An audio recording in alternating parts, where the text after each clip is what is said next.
I'd rather die than have your babies, she said when I mentioned kids. So, I left and found someone who actually wanted mine. Now she's old, childless, and begging to come back. Hey viewers, before we move on to the video, please make sure to subscribe to the channel and hit the like button if you want to see more stories like this.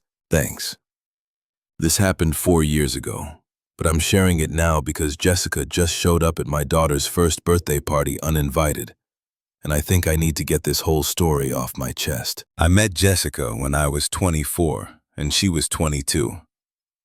We worked at different companies but ran in the same social circle. She was gorgeous, ambitious, and had this energy that just drew people in. I was completely smitten from day one. Looking back, I should have noticed that the energy I found so attractive was actually her constantly scanning the room for better options. But when you're young and in love, you make excuses for everything. We dated for 2.5 years. I thought we were building something real. I helped her move apartments twice, supported her through a difficult job transition, and even loaned her money when her car broke down. My family loved her, or at least they tried to. My mom later told me she always felt like Jessica was performing whenever she came around.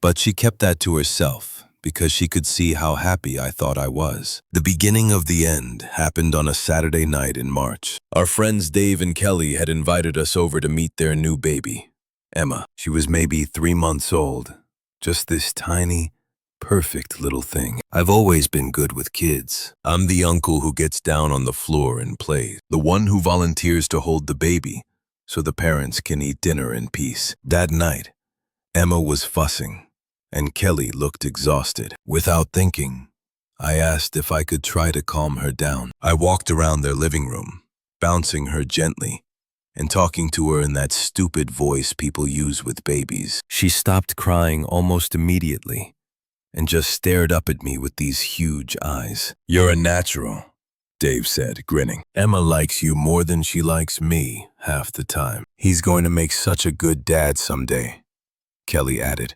settling back into the couch with obvious relief. I felt this warm glow in my chest. "I hope so," I said, still swaying with Emma. "I've always wanted to be a dad. Can't wait, honestly." I glanced over at Jessica to include her in the moment, maybe share a smile about our future together. Instead, she was staring at her phone, jaw tight. The temperature in the room seemed to drop 10 degrees. "We should probably get going," she said without looking up. "I have an early meeting tomorrow." It was 8:30 on the Saturday night. The car ride home was silent, except for the radio. I kept replaying the evening, trying to figure out what had shifted when I pulled into our apartment complex. I finally worked up the courage to ask, "Hey, you seemed uncomfortable tonight when I was holding Emma. Is everything okay?" Jessica was already unbuckling her seatbelt. "Can we not do this right now?" "Do what?" "I just thought maybe we could talk about our future sometime. I know we're young."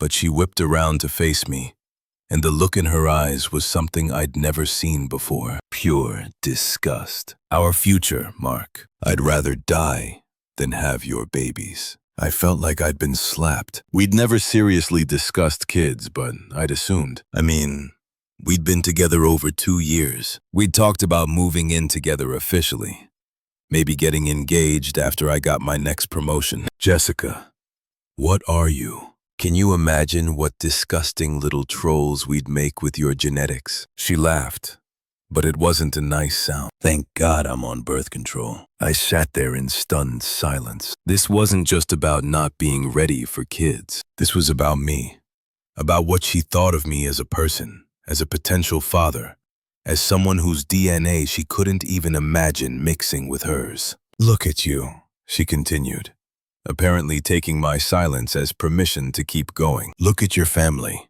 Do you really think I want that life? Suburban mediocrity. Kids who look like miniature versions of you." I turned off the car. My hands were shaking. "I'm saying I can't picture anything worse than being stuck with your kids." She finished there. "Now you know." I wanted to defend myself. I wanted to ask her why she'd been with me for 2.5 years if she found me so repulsive. I wanted to understand how someone I loved could say such cruel things about something so important to me. Instead, I just nodded. Okay. Okay. What? Okay.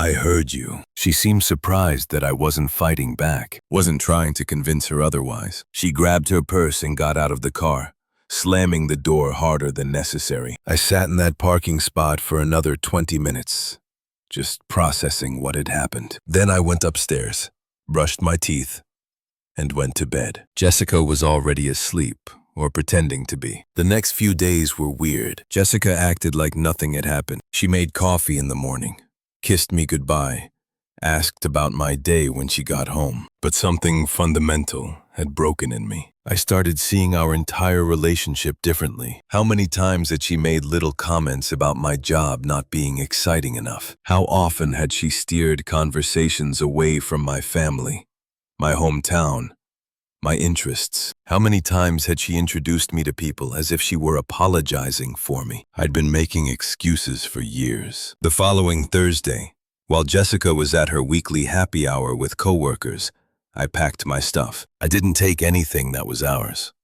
Just my clothes, my books, my guitar. I left a note on the kitchen counter. I hope you find whatever you're looking for. Then I blocked her number and all her social media accounts. She tried calling from different numbers for weeks. She showed up in my new apartment twice, but I just didn't answer the door. Mutual friends asked what happened, and I kept it simple. We wanted different things. That was the truth, wasn't it? For the first few months, I was a mess. Not because I missed Jessica. I realized pretty quickly that I missed the idea of Jessica more than the actual person.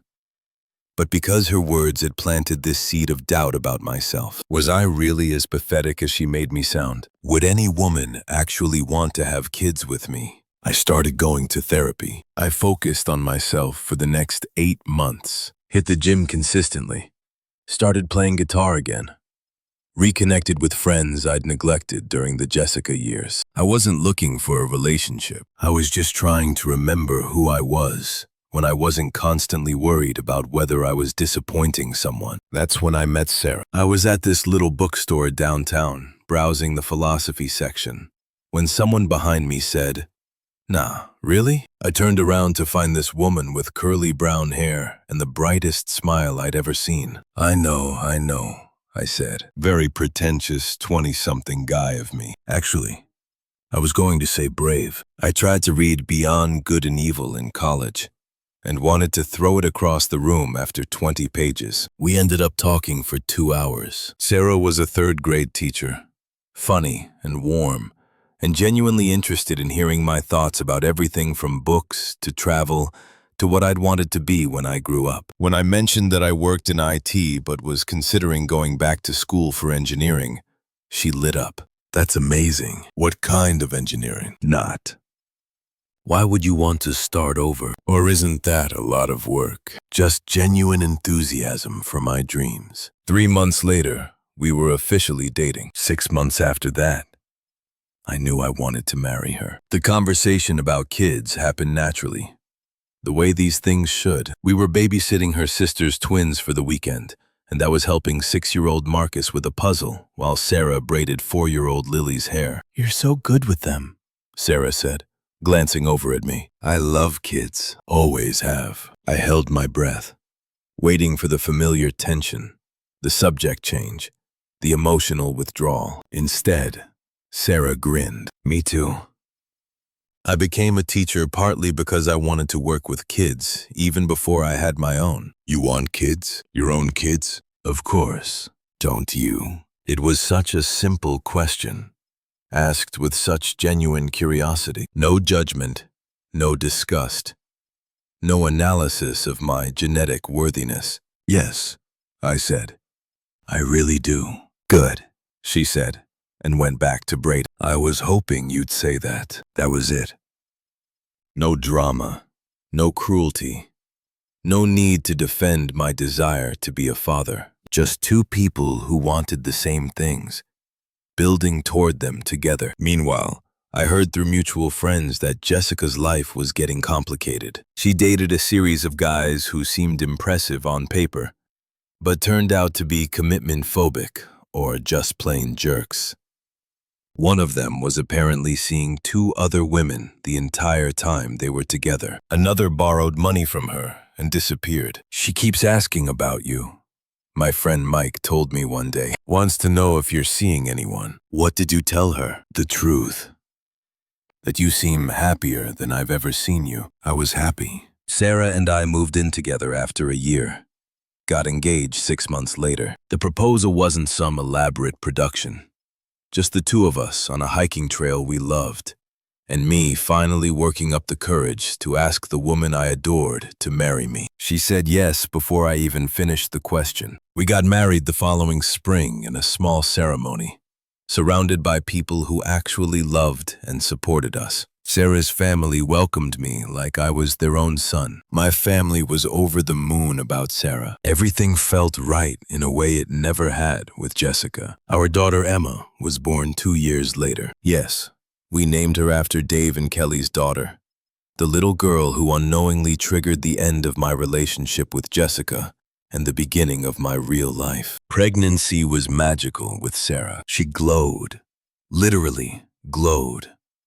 And I couldn't stop touching her belly and talking to our baby. We took classes together, painted the nursery together, argued good-naturedly about names, and debated whether we wanted to know the gender. We were a team in every sense of the word. The day Emma was born, I cried, not just because she was beautiful and perfect, but because I finally understood what Jessica had stolen from me with her cruelty. She'd made me doubt whether I deserved this happiness, whether any woman would actually want to create a life with me. Sarah never had those doubts. She looked at me holding our daughter for the first time and said, "I knew you'd be an amazing dad." Through all of this, Jessica had been making increasingly desperate attempts to find someone. I heard she was on multiple dating apps, going to speed dating events, even asking friends to set her up. The men she met either weren't serious about commitment or weren't interested in her once they got to know her. She's become kind of bitter,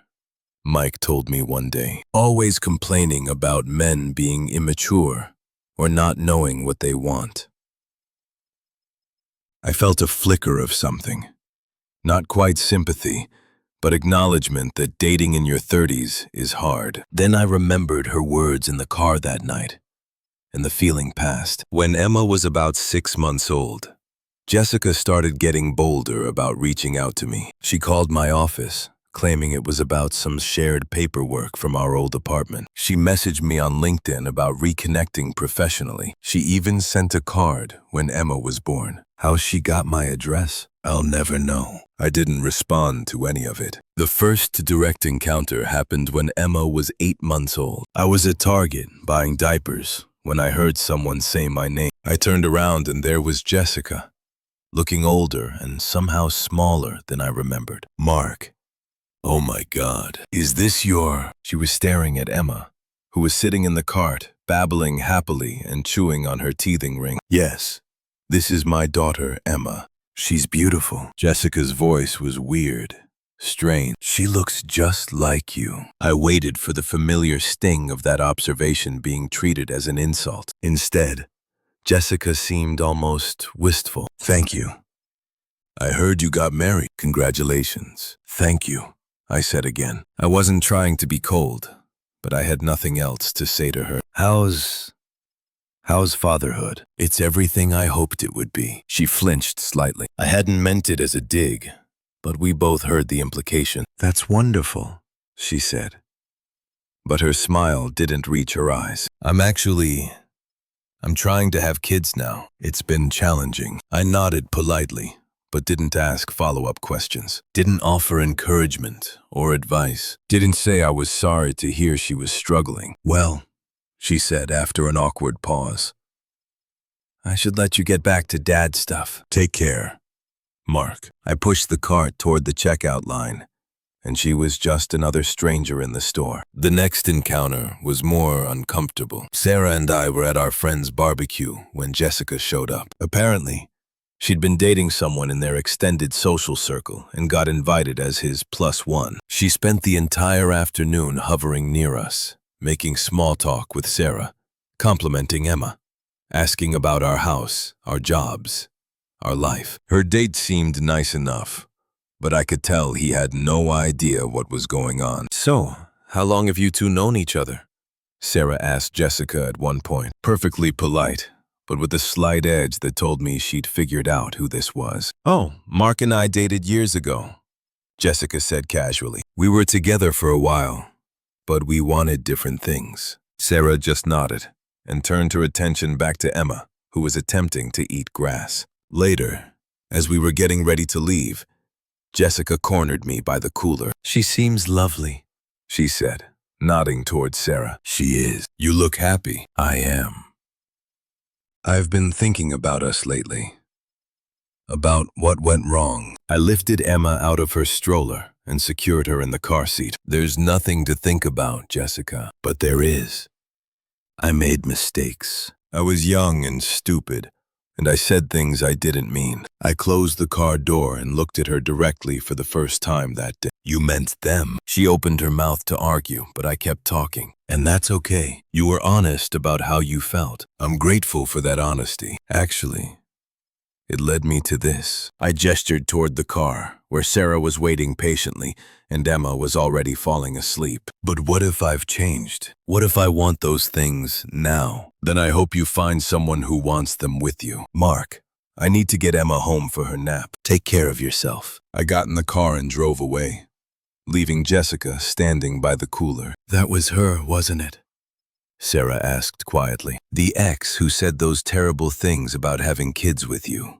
I told Sarah about Jessica early in our relationship, partly because I wanted her to understand why I was so insecure about certain things, and partly because I never wanted there to be secrets between us. "Yeah, that was her. She looked miserable." "Did she?" I hadn't noticed. I've been too focused on getting through the conversation and getting back to my family. The final encounter happened last week at Emma's first birthday party. We were having it at the community center near our house. Nothing fancy, just family and close friends, celebrating our little girl's first year of life. I was outside setting up tables when I saw a familiar car pull into the parking lot. My stomach dropped. Jessica got out, carrying a wrapped present and wearing a dress that was way too formal for a 1-year-old's birthday party. She'd clearly done her research to find out when and where this was happening. Sarah appeared beside me, having spotted her through the window. "Do you want me to handle this?" she asked quietly. "No, I've got it." I walked over to intercept Jessica before she got to the building. "Hi, Mark," she said, holding up the present like a peace offering. "I brought something for Emma." "Jessica, you can't be here. I just wanted to know." My voice was firm but not angry. "This is my daughter's birthday party. My family is in there. You weren't invited, and you're not welcome. I just want to see her, to wish her happy birthday. She's 1 year old. She doesn't know you exist, and I'd like to keep it that way." Jessica's composure finally cracked. "Please, Mark, I know I messed up. I know I said horrible things, but I've changed. I want what you have. I want to build it with someone else, but I can't. No one." She stopped herself, but the words hung in the air between us. "I'm sorry you're struggling," I said, and I meant it. "But that has nothing to do with me. It has everything to do with you. You were the one who actually loved me, who wanted a future with me, and I threw it away because I was an idiot. You threw it away because you looked at me and couldn't imagine anything worse than having children with me. Those were your exact words. I was wrong. No, you were honest, and I'm grateful for that honesty, because it led me to Sarah. It led me to this life, this family, this happiness that I wouldn't trade for anything." I could see tears starting to form in her eyes, but I felt nothing. Not anger, not satisfaction, not pity, nothing. I have to go inside now. My daughter is waiting for her birthday party to start. Mark, please. Can we just... Goodbye, Jessica. I walked back toward the building. Behind me, I heard her car door slam and the engine start. Inside, Sarah was bouncing Emma on her hip while my mom set up decorations. Everything okay? Sarah asked. Perfect, I said, and kissed them both. Later that evening, after Emma had thoroughly destroyed her birthday cake and all the guests had gone home, Sarah and I were cleaning up. Do you think she'll keep trying? Sarah asked. I thought about it. Jessica, at 38, finally understanding what she'd lost, watching other people have the things she'd rejected, realizing that you can't go back and unsay words that cruel. Maybe, but it doesn't matter. How can you be so calm about all this? I looked around at the remnants of our daughter's party, the decorations made with love, the toys from friends and family who adored Emma, the photos of the three of us, covered in cake and grinning like maniacs. Because this is real, I said. What I had with Jessica was just waiting. Waiting for the right person to want the same things I wanted. Waiting for someone who thought having my kids would be the best thing in the world, not the worst. Sarah smiled and kissed me, tasting like birthday cake and happiness. I love you, genetics, she whispered against my lips. Good thing, I whispered back, because I'm thinking Emma needs a little brother or sister. Really? Really? And somewhere out there, Jessica is still waiting. Still trying to find someone to give her what she rejected with such cruelty 4 years ago. Still wondering if it's possible to undo words that cut so deep they change the entire trajectory of two people's lives. I hope she finds happiness. I really do. But not with me, and not with my family. We're exactly where we belong. Thanks for watching. Make sure to subscribe to the channel and hit the like button. What do you think about this story? Share it in the comments.